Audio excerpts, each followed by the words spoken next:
I told you guys you can't put the makeup thing on. It's a great joke and everything, but we're not supposed to, kind of tell the audience we have the makeup stuff. So I'm a little disappointed. Jeez, Louise. I mean, what am I supposed to do? Oh man, I'm trying to get everything perfect and time this thing and this OK Boomer thing. But the makeup thing's got to go. That's what you guys are for, right? What? Oh, hi. Good afternoon. Welcome to OK Boomer Live. My name is Steve Ferreira, and I'm your host. And you could call me Lapel Pin Guy. And I appreciate you joining in today for a very, very special edition of OK Boomer Live. Today, we're going to talk about something that's really near and dear to my heart. I started thinking about the process of ocean freight over the last 30 years. And I'll be candid with you guys. I'm 59, so I've been in the industry 35 years. And this episode reminded me of an old friend that before Freight Waves had bought American Shipper, it was the American Shipper, and we had the paper version of the Journal of Commerce. And so I have many friends that would write guest columns or letters to the editor, all in their 50s and 60s. This is 10, 15 years ago. And those guys are all on the golf course or, God bless them, not with us anymore. And so, we have kind of the whole issue with boomers and, having kind of one set of beliefs in terms of the ocean freight industry as being, ships and ports and container cranes and railroads. And we have the new millennial thinking of dashboards and, really highfalutin ideas, from Silicon Valley that will kind of make the industry fly and give it some pizzazz. So I started thinking, right? I would say at Ocean Audit, where I'm CEO, which is my full-time job, and the OK Boomer thing is just, like a snowball. It's catching on. And I just had a post last night. I mean, I think we're up to close to 5,000 views. So really getting some good social media traction in what we're doing here. And today's delivery is about the next generation, right? My millennial friends that are sitting in place. And I thought I would give them some, well, let's put it this way. If you're a millennial and you're in a position of influence and you're watching this today and you're working in the industry on the container side, NVO, direct carrier side, heck, even if you're a beneficial cargo owner and you see this, this is going to be a way to create new revenue for both sides. And suffice to say, I'm sure there's one lucky person today that will take one of the 6 ideas that I have presented today in terms of how millennials might think in the upcoming ocean freight environment. If you take any one of those ideas, I think you'll have a $500,000, $1 million revenue, incremental revenue within 6 months. So the whole idea today is how can millennials overtake boomers in ocean freight? And it's not too hard. We've dominated the field for a long time. And fortunately for me, there's still another good 10 years for my run in ocean freight refund recovery. So without further ado, let's get into the main presentation for today. Let me share my screen, and this will really kick things off here. And we're talking about millennial strategies for ocean freight. And if you're just joining us, welcome to OK Boomer Live TV on LinkedIn Live. Steve Ferreira, your host. Lapel Pin Guy is my AKA. And I think that one of the things about LinkedIn Live, that I think I'm one of 500 out of 250 million active LinkedIn broadcasters, right? 500 out of 250 million members. So it's an incredible platform that I've been given by LinkedIn to help get my message across. So let's talk about these exciting strategies for the presentation today. I'm so excited. I just clicked 2 slides in advance. So let's talk about the 6 strategies here. 60 gets you 100, test get 500, 100 gets you 25, frame it, Walter, contain a Lotto, and 90%, 5 will get you 15. No, not years in prison, but something very special as we conclude our program. So it's going to be a quick program today. We're at 2:06. We've got about 24 minutes left. I certainly will field some questions. We've got a great audience so far. We've got 13 live viewers, which is phenomenal. And I hope I can keep you interested. So let's go to 60 gets you 100 strategy. These are really micro focused strategies that I'd like, an NVO, an OTI, a 3PL, 4PL to start. And of course, direct carriers, you can join in the fun here too. There's a couple of strategies for direct carriers that my millennial friends should take to the board of directors or to your regional management. So 60 gets you 100. This is a millennial strategy that I love a lot. So we all know how important LCL, less than container load, cargo is to an NVO. So for every 60 cubic meters of NVO cargo, let's just think about it. You get a $100 credit. So I ship 60 cubic meters over 4 or 5 months. I'm a BCO with you as the NVO. And that's 60 cubic meters. Once I hit 60 on your record book, I get a $100 credit for future services. Now, you say to yourself, well, why would I give money away? Well, if you're at 60 cubic meters, you're probably making somewhere close to $120, $200 a meter. So you've got 60 meters times, let's say $200 revenue. So you got $12,000 in revenue for that client, and probably somewhere between $8,000 and $10,000 in file profitability, depending on how your splits are, or if you do splits at all. But let's just assume that it's about 10,000 file profitability over the course of that 60 cubic meter shipments, right?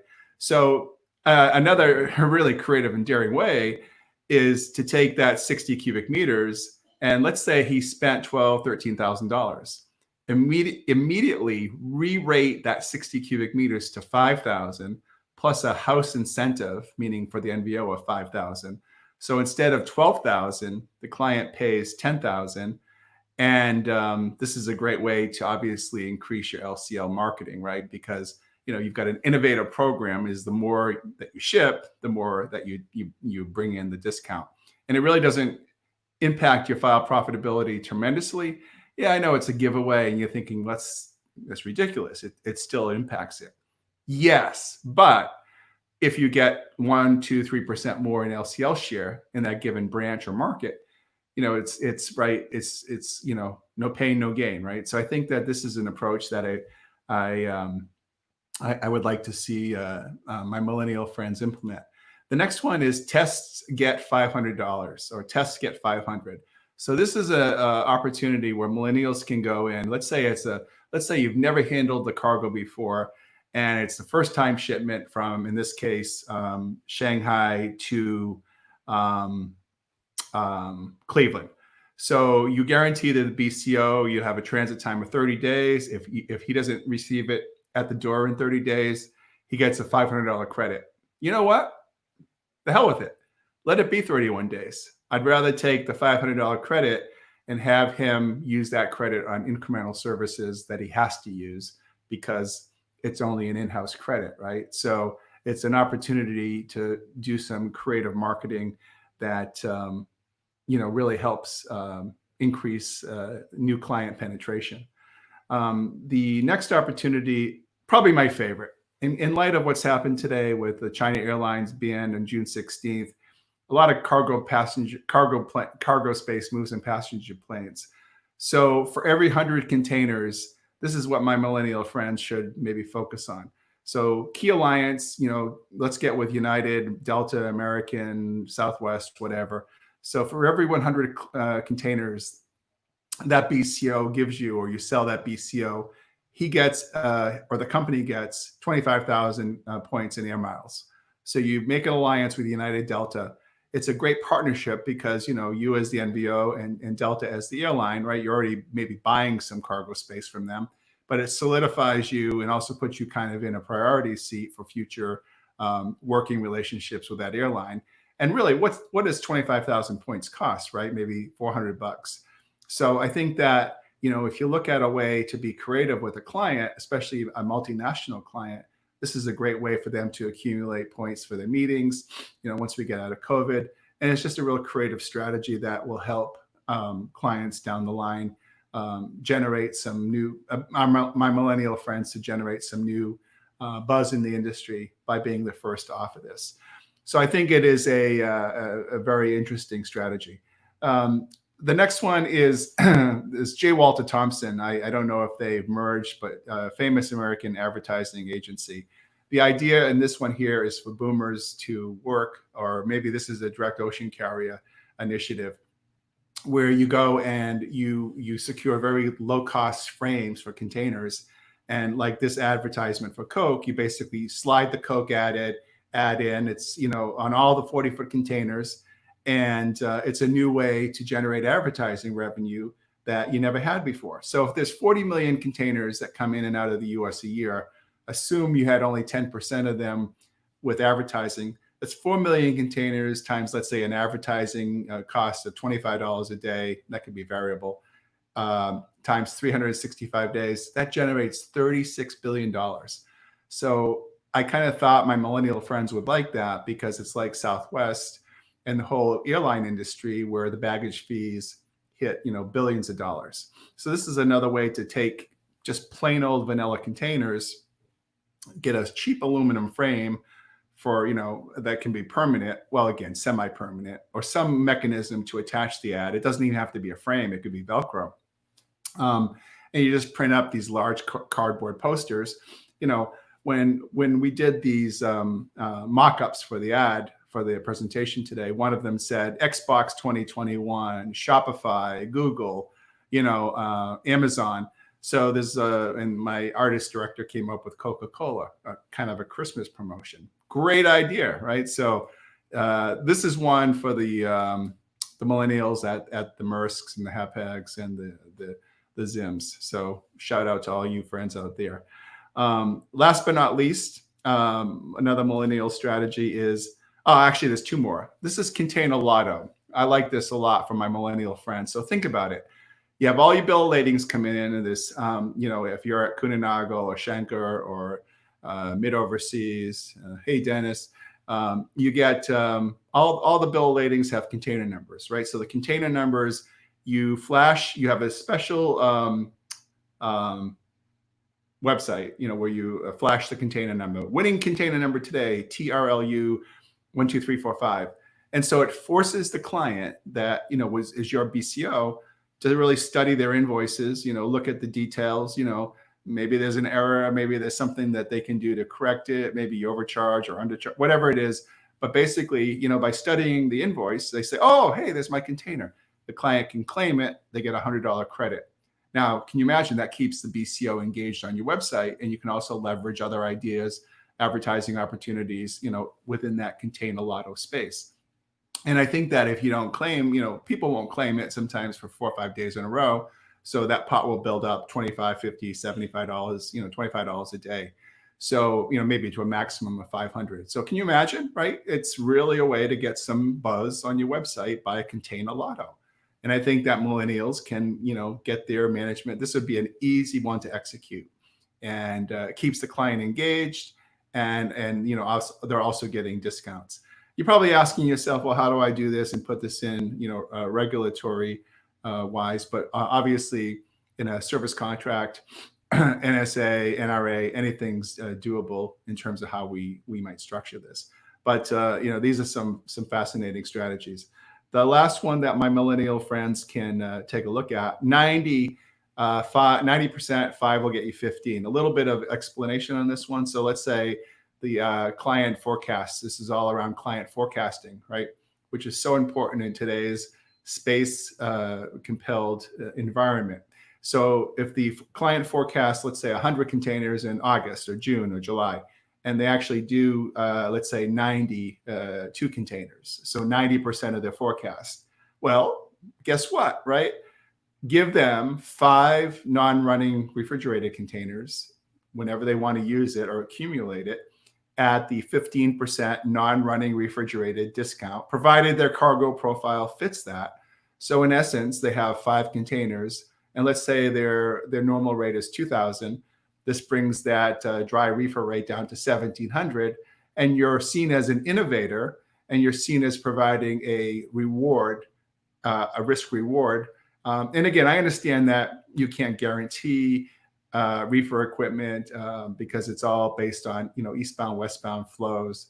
But this is something the client could accumulate, or you could also say that on an anticipated $300 savings, if we can't provide you the reefer equipment at the end of the year, we'll performance bonus you 300 times 6 containers, however many they earned in this millennial strategy. So it's a really interesting and new way, I think, for us to think about marketing ocean freight. Certainly there are those out there that will say, geez, this guy is office rocker. Clients don't care about any of this. But I beg to differ. I think that as the millennial client is 20 something and the millennial sales representative at the NVO is 20 something, I think you start to see this dynamic pricing, these models come up where, we all we're all visual. Everything's monitors. Everything is thinking about like Flexport, for example, in their dashboards, right? And they're all analytical. But I'm not saying that this puts the fun into ocean, but these variables or these exciting new nuances do give some new traction in terms of how we think about ocean sales and ocean freight marketing. So I hope just in concluding, we're actually a little early in terms of wrapping up the presentation. I'll just stop this particular slide. That does conclude the slides for the millennial marketing strategies. But I do think that millennials just have so much to offer. X-Gens, I didn't forget about you. I think that the entire, whoops, I think I just need to stop sharing that. Oh, I did that. Yeah. I'm sorry, I just wanted to get the full me on the screen.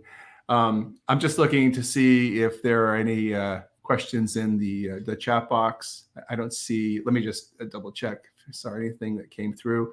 Does anyone have any questions about the millennial strategies and maybe which ones you think are more realistic that you could do? Certainly contain a Lotto, certainly the opportunities to look at air freight, give mileage to clients, right, for every 100 containers. And maybe, when I was at Sealand years and years ago, we had I was running the LCL program at Sealand.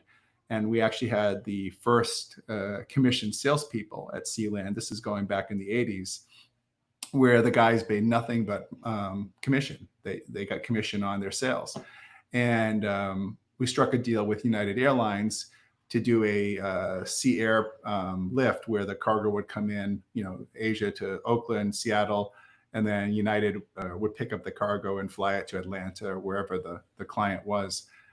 So I think that is not necessarily making a comeback because I know air freight is slowing down a little bit. But I do think it's really important, in the spirit of working relationships where you start to think outside the box. And I think that is a cool way to look at how millennials can surge forward. And so again, this will be previously recorded after we finish the live broadcast, and you'll have the opportunity to see the deck and give your management and your boomer management a few laughs. But again, he who laughs last is obviously the odd guy out, because we're all looking to improve enhance our relationships. It's all about dynamic thinking, and great thinkers like the folks at FreightWaves or JOC. They wouldn't be trying so hard to talk about sales, marketing, and new creative ways to niche penetrate markets that they are now, especially FreightWaves with their seminars on put the coffee down. So shout out to all my friends at FreightWaves, Emily, Craig, Boomer, Kevin, love you guys. So I think that concludes today's show. I'll let you guys get on with your Zoom meetings and your work. Welcome back to the office if you haven't. And email me, stevef@oceanaudit.com, or follow me on LinkedIn at Steve Ferreira, or OK Boomer Live TV on YouTube live streaming. That's all for now. Have a great day, and I'll see you guys later. Thanks for watching.